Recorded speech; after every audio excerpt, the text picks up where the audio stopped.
Novo diretor executivo no Vasco, Marcelo Santana, ex-presidente do Bahia e atualmente no América do Rio Grande do Norte, está chegando para assumir a função do deixada por Pedro Martins. Vamos falar sobre isso, o que esperar do trabalho do Marcelo Santana e, obviamente, trazer um pouquinho de como foi ele trabalhando pelo Bahia. Isso e muito mais a partir de agora no nosso Comentário Vascaíno. Você já sabe, né? Sobe a vinheta!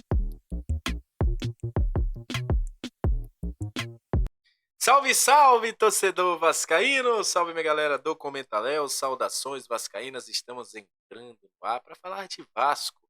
Aquele abraço para você que está sempre junto com a gente, que curte, compartilha, que se inscreve no nosso canal, que deixa seu comentário. Muito obrigado. Muito obrigado pela sua audiência. É sempre um prazer ter você aqui junto com a gente. Muito bom ter a sua audiência. E você que não se inscreveu ainda, se inscreve e dê uma moral. Galera que não é membro do canal, vire membro, dá um apoio ao nosso canal. É sempre bom ter vocês aqui junto com a gente. Gente nova aqui é muito bom.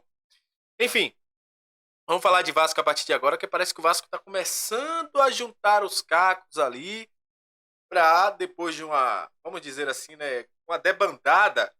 Muita gente saiu da SAF Vasco, o CEO, o CFO, o diretor executivo, uma galera deixou o Vasco. O Vasco está tendo que se remontar. E o diretor executivo tá certo. Quem é que vai ser o novo diretor executivo do Vasco? Alguém que não é muito conhecido nesse mercado. Ele é conhecido por ter sido um presidente que reestruturou Bahia. Inclusive, eu pedi informações, apesar de ser da Bahia, não acompanhei tanto esse momento do Marcelo com muito afinco, né? Mas procurei o Antônio Adley, que é um cara da página Bahia, né? Do EC Bahia Agora, que é um cara que nos ajudou bastante também na nossa live lá no Monumental Podcast. É um cara que tem conhecimento do Bahia. E perguntei, como é que foi o Marcelo Santana, que é o novo nome para ser o novo executivo do Vasco, informação em primeira mão dada pela galera do Atenção Vascaínos. E como ele me trouxe, foi um cara que reestruturou o Bahia, principalmente depois da redemocratização do Bahia. Para quem não sabe, teve esse momento, né, onde o Bahia saiu de algumas figuras políticas que não ajudavam, sugaram o Bahia e tal. Ele reestrutura o Bahia. O Bahia cai em 2014, depois volta para a Série A 2 anos depois, montou times que foram razoáveis, com jogadores como Zé Rafael, como outros, e reestruturou administrativamente o Bahia. Obviamente que depois desse momento que o Bahia tem um grande crescimento com o Belintani. Aí depois o Bahia vira uma SAF. Mas é um cara que administrativamente foi muito bem no Bahia. O trabalho dele como diretor executivo, para mim, é uma novidade. Ele estava há pouco tempo no América do Rio Grande do Norte. Era um cara que também passou a trabalhar com uma agência de jogadores também. Mas é um cara que, querendo ou não, tem muito tino para o futebol do Vasco. Eu até, inclusive, quando a informação chegou, eu até achei, pô, será que ele não vai ser o CEO? Porque é um cara que entende dessa parte administrativa. Fez muito bem isso no Bahia. Mas a informação que se chega é que para ser um novo diretor executivo. Marcelo Santana é muito bem relacionado no mercado do futebol. Como eu falei, é um cara que também vem da comunicação. Ele era jornalista, depois passa a ser um dos presidentes mais novos da história do Bahia, né, com 33 anos, lá em 2014. Esse ano que passou, ele tentou voltar a ser presidente do Bahia, mas aí acabou perdendo para o Emerson Ferretti, que é um ex-goleiro do Bahia. E aquela, cara, eu acho que o Pedrinho buscou alguém que, além de entender do futebol, é um cara que entende de reestruturação. Óbvio que a gente fica ligado ao diretor executivo, que vai contratar jogadores, mas obviamente também um cara que vai entender de arrumar a casa. Por isso até eu falei que achava que ele fosse ser o CEO do Vasco pelo o seu tino em administrar. Acho que o Vasco faz o correto, busca primeiro um diretor executivo para depois formar um técnico, depois formar um time. Óbvio que as negociações que estavam com Pedro Martins, como por exemplo Emerson Rodrigues, já está fechada. O Pedrinho estava conversando aí na situação do Felipe Coutinho, do Alex Teixeira e do Souza, mas é interessantíssimo que a gente tenha um diretor executivo que saiba trabalhar, que saiba fazer o básico do futebol, para que o Vasco possa se remontar, porque a gente tem hoje uma SAF do Vasco que precisa urgentemente ser bem trabalhada.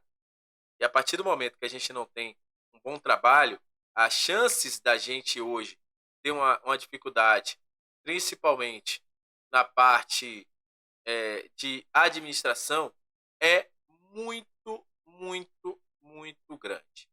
E o que eu digo aí nessa situação?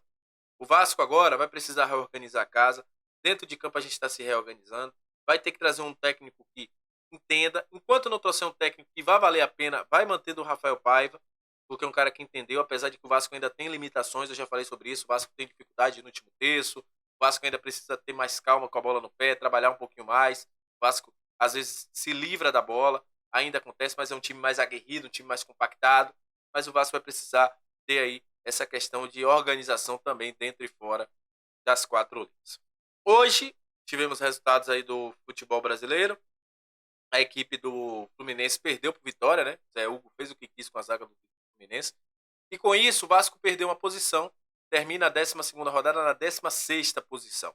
O Vasco ainda não entrou, graças a Deus, e que não entre na zona de rebaixamento, porque o Atlético Goianiense tinha uma campanha pior do que o Vasco, com isso o Atlético Goianiense desceu. Mas o Vitória ganhou a posição aí, que era do Vasco, após ganhar o Fluminense. O Fluminense está atolado lá na lanterna do Campeonato Brasileiro da Série A. Sobre reforços, o Vasco ainda não acertou com o Lucas Oliveira, como a gente já falou, é um negócio complicado, tem que chegar a um denominador comum com o Cruzeiro. O Souza está chegando para a sua rescisão de contrato no Istambul, Bazar Serviço, está muito próximo de acontecer, a questão do Felipe Coutinho também. Então, provavelmente a gente deve ter primeiro 4 reforços. Souza, Alex Teixeira, Coutinho e Emerson Rodrigues. Mas o Vasco vai buscar mais jogadores e vai também liberar outros.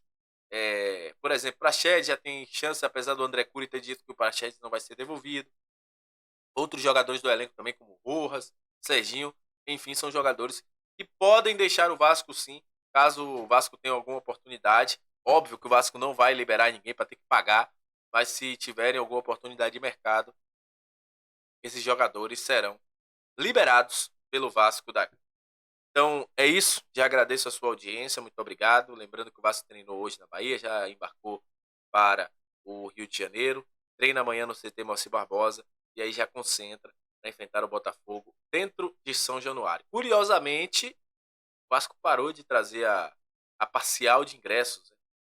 Curiosamente. Mas, esperamos que essa comunicação volte em breve. Então é isso, tamo junto. Muito obrigado pela sua audiência, é sempre um prazer ter você aqui. Saudações vascaínas e valeu!